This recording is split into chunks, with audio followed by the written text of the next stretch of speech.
Zimbabwe যখন 5 wicket হারায় তখনও কোনো উইকেটের দেখা পাননি মিরাজ, কিন্তু শেষ 5 উইকেট শিকার করলেন তিনি একাই।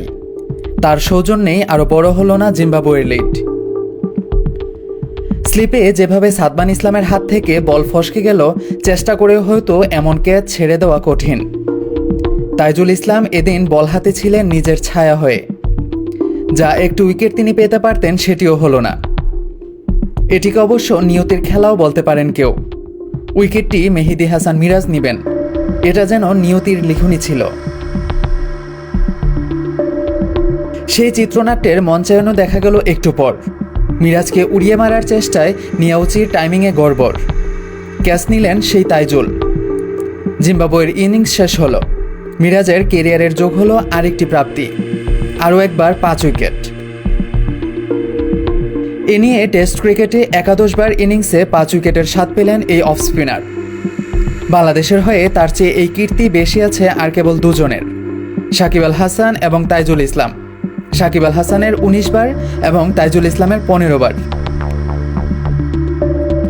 এই 5 উইকেটে আরও একটি অর্জনে সাকিব এবং তাইজুলদের সঙ্গী হওয়ার দিকে 5 ধাপ এগিয়ে গেলেন মিরাজ। বাংলাদেশের তৃতীয় বোলার হিসেবে 200 টেস্ট উইকেট হতে আর মাত্র 5 উইকেট প্রয়োজন মিরাজের। খুব আহামরি বোলিং অবশ্য করেননি মিরাজ। সিলেট আন্তর্জাতিক ক্রিকেট স্টেডিয়ামের উইকেটে স্পিনারদের জন্য সহায়তাও ছিল না তেমন। তবে শুরুটা ভালো করতে না পারলেও পরে মৌলিক কাজগুলি ঠিকঠাক করে গেছেন 27 বছর বয়সী এই স্পিনার। লাইন লেংথ 8-7 রেখেছেন, বোলিং ক্রিজ ব্যবহার করা এবং গতির বৈচিত্র্যের চেষ্টা করেছেন, তাতেই মিলেছে উইকেট।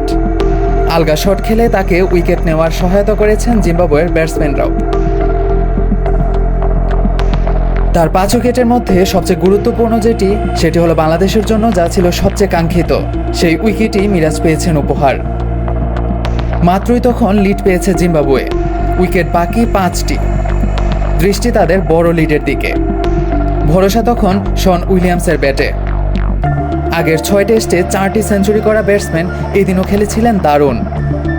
বাংলাদেশের কোনো বোলারকে তিনি পাত্তা দিচ্ছিলেন না। হঠাৎ করেই তিনি হয়ে উঠলেন আত্মঘাতী। আচমকা ক্রিজ ছেড়ে বেরিয়ে উড়িয়ে মারার চেষ্টা করলেন। মিরাজ সেটি বুঝেই একটু ঝুলিয়ে উঠিয়ে এনে দিলেন বল।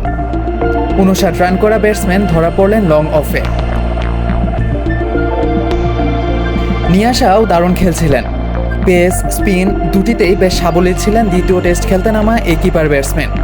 তাকেও ভুলের পথে ঠেলে দেন মিরাজ। 35 রানে সুইপ করার চেষ্টায় উইকেট হারান 32 বছর বয়সী এই ব্যাটসম্যান। বেশ কিছুক্ষণ এক প্রান্ত আগলে রাখা ওয়েলিংটন মাসাকাজ্জাকেও ফেরান মিরাজ। 10-এ নেমে বেশ যন্ত্রণা দেওয়া ব্লেজিং মুজারাবানির ইনিংস থামে তার বলেই। বেশ ক্ষিপ্রতায় স্টাম্পিং করেন জাকের আলী। সেই 4 উইকেটেই তাকে থামতে হতো। যদি তাইজুলের বলে সহজতম ক্যাচটি নিতে পারতেন সাদমান, কিন্তু সেটা হয়নি। মিরাজও পেয়ে গেছেন 5-এর দেখা। 80 ওভার শেষ হতেই দ্বিতীয় নতুন বল নেয় বাংলাদেশ। লাল চকচকে বলে জিম্বাবুয়ের শেষ উইকেটটি নিতে মিরাজের লাগে স্রেফ 2 বল। জিম্বাবুয়ের লিড থামে 82 রানে। 5 উইকেট পূর্ণ হতেই অধিনায়ক নাজমুল হোসেন শান্ত ছুটে গিয়ে হাসি মুখে পিঠ চাপড়ে দিলেন তার। তিনি তো জানেন ম্যাচের প্রেক্ষাপটে কতটা গুরুত্বপূর্ণ হয়ে উঠতে পারে মিরাজের এই বোলিং পারফরম্যান্স।